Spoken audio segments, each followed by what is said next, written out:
જય શ્રી કૃષ્ણ મિત્રો, મારું ગુજરાતી કિચનમાં આપનું સ્વાગત છે. ફ્રેન્ડ્સ, અહીંયા મેં 5 કિલો ચીકુ લીધેલા છે.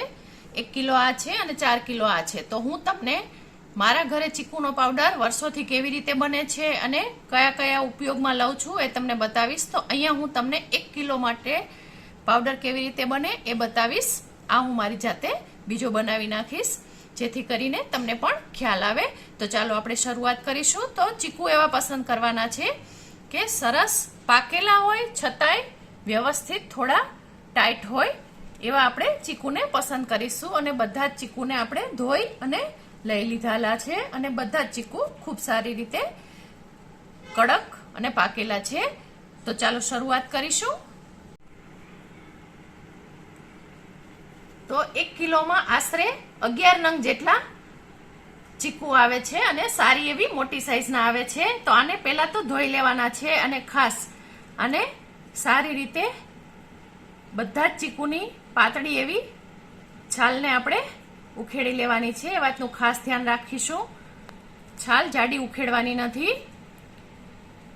જુઓ, એકદમ આસાનીથી ચીકુ પાકેલા હોય એટલે છાલ નીકળે છે.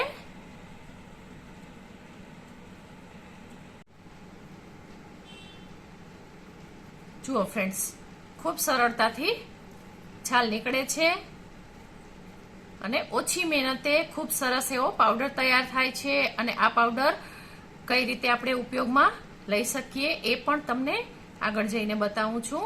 તો આવી જ રીતે આપણે બધાની છાલને નીકાળી લઈશું.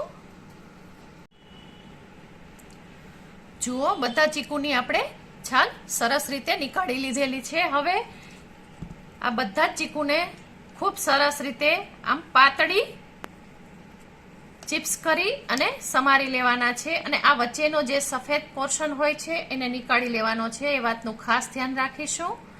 જુઓ, આસાનીથી સરસ એવી આ પાતળી આપણી ચિપ્સ તૈયાર થઈ જાય છે. આ વચ્ચેનો પોર્શન છે એ આપણે બધો જ નીકાળી લઈશું.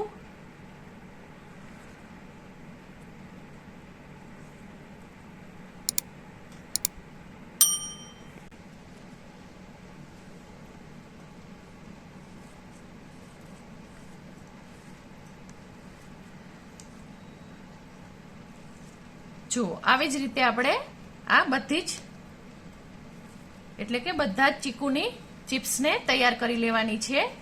તો આપણે આને પહેલા તો તૈયાર કરી લઈશું.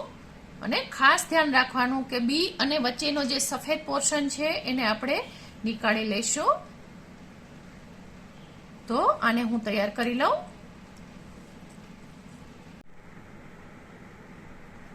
જુઓ, બધા ચીકુની ચિપ્સ આપણે કરી લીધેલી છે અને આટલી સરસ પાતળી આપણે કરેલી છે જેથી કરીને 1 કે 2 દિવસમાં સારી રીતે સુકાઈ જાય. તો હવે આને આપણે આવી રીતે પ્લેટમાં એક એક કરી અને સૂકવી દેવાની છે.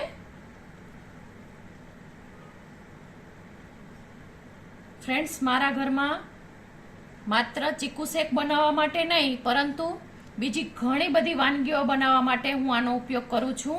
તો હું કઈ કઈ વાનગી બનાવવા માટે ઉપયોગ કરું છું એ છેલ્લે સુધી આપ વિડીયોને જોતા રહો, તમને ખ્યાલ આવી જશે. તો આવી રીતે આપણે બધી જ ચિપ્સને આ થાળીમાં પોળી કરી લઈશું.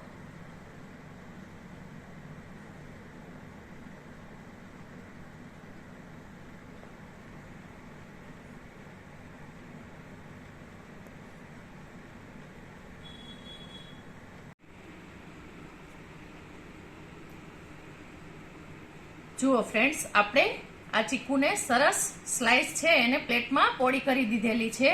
તો હવે આમાં કોઈ પણ બીજી જીવાત ન પડે અથવા તો ખરાબ ન થાય, ડસ્ટ ના ઉડે એટલા માટે બસ આવી રીતના કોઈ પણ પાતળું કપડું છે એ પાથરી અને તાપમાં 2 થી 3 દિવસ અથવા તો આ સ્લાઇસ એકદમ સુકાઈ ન જાય ત્યાં સુધી આપણે આને સૂકવી લઈશું. જુઓ ફ્રેન્ડ્સ,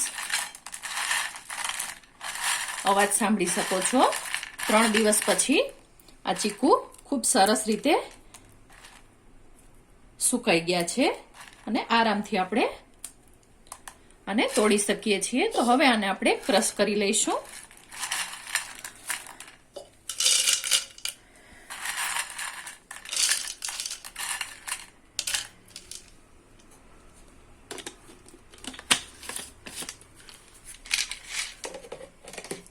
ક્રશ કરવા માટે ખાસ ધ્યાન રાખવાનું છે કે પલ્સ મોડ ઉપર ક્રશ કરવાનું છે.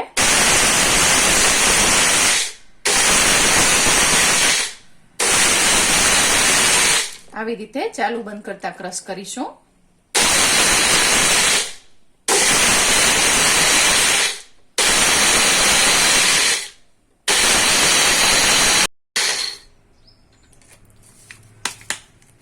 જુઓ,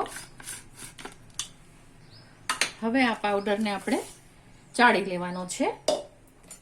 એ ખાસ ધ્યાન રાખીશું કે પાવડર ચાળવો ખૂબ જરૂરી છે, જેથી કરીને એક સરખું રિઝલ્ટ આવે.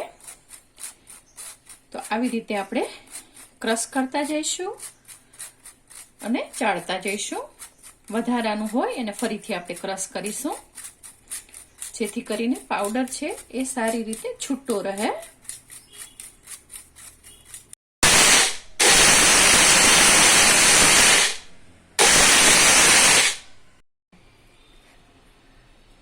જુઓ ફ્રેન્ડ્સ, તો આ ચીકુનો પાવડર ખૂબ સારી રીતે તૈયાર થઈ ગયો છે. 1 કિલોમાંથી 170 થી 80 ગ્રામની આસપાસ પાવડર તૈયાર થાય છે. મારે અહીંયા 180 ગ્રામ પાવડર તૈયાર થયો છે.